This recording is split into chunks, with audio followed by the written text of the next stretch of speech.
Hi y'all, it's Suzanne. Welcome to our third journaling exercise for February of 2022.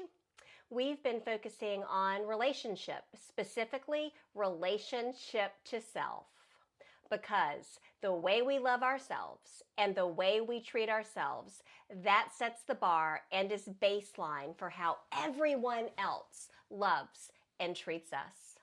Love yourself hard, treat yourself well, accept nothing less.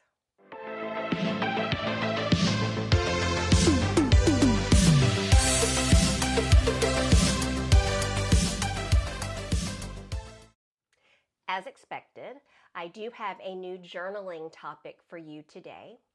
So hopefully after you're done watching this video, you'll be able to find a quiet place, grab your journal, grab a pen, maybe grab a cup of hot tea, and just sit with your thoughts for a few moments. Week 1, I asked you to journal about yourself. What do you love about yourself? Why do you love these things about yourself? How do they show up in your world? And I asked you to look in the mirror every day, to tell yourself you love these things about yourself, to express gratitude for these things so that your love for yourself and your gratitude would both grow. Hopefully, you have continued doing that this month. Week 2, I asked you to think about how you take care of yourself. What is your self-care regimen? I mean, it could be brushing and flossing your teeth every day. Something as simple as that. What's your self-care regimen and what could you add to it? So hopefully, since you journaled last, you've been able to actually implement an additional form or forms of self-care, because we all need to take just a little bit better care of ourselves. We need to nurture ourselves a little bit more. This week, I want to talk about setting boundaries, because part of loving ourselves and taking care of ourselves is setting boundaries. You're going to journal about the boundaries that you've set and maybe what boundaries you need to set. Perhaps setting boundaries is putting your phone in a different room and not looking at it after a certain time. Maybe it's setting your do not disturb so that it comes on and goes off at a certain time. We live in this world where we never stop working and we're always expected to answer an email, to answer a text, to return a phone call. So maybe it's setting boundaries in the workplace that, you know what, my weekends from this time to this time, those are really mine. After a certain time at night, I'm not available. I'm not one who tends to do that, and sometimes I think I should. I rather like to be available, and I know that it's appreciated by those around me. I have gotten better, though, about actually pausing and not responding as quickly as I did. So to a degree, I've set a boundary when it comes to work.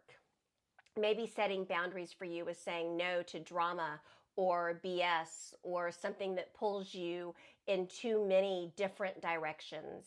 Maybe you need to limit time with a friend or a loved one because they just suck the energy right out of you.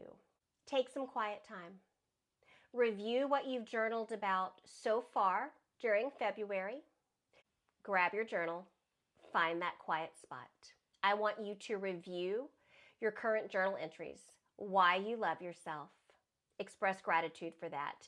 If other things come to mind that you love about yourself, write them down. Go through the same process. Why do you love this about yourself? Do you share it with others? When you wake up each morning and look in the mirror, add this newly found thing you love about yourself to the list and express gratitude for it.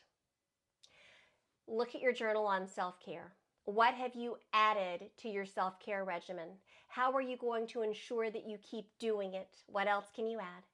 And then this week, sit with those thoughts and think about how you can better set boundaries. Boundaries with yourself, like your sleep time, boundaries with other, perhaps that's limiting time, or just saying no sometimes. sit with your thoughts. Write down how you're feeling about these topics, specifically this week, setting boundaries. Maybe you're good at setting boundaries, maybe you're not. Perhaps you want to think about why setting boundaries is hard for you. Most of us want to please other people, and sometimes that is to the detriment of ourselves. So maybe let that thought sit with you for a moment. I'm so glad that you have continued to join me. It's such an honor to be able to share the gift of yoga, to be able to share my thoughts around yoga and life with you. So much love, so much gratitude. Thanks for watching. Find your quiet spot, journal. I'll see you soon. Bye.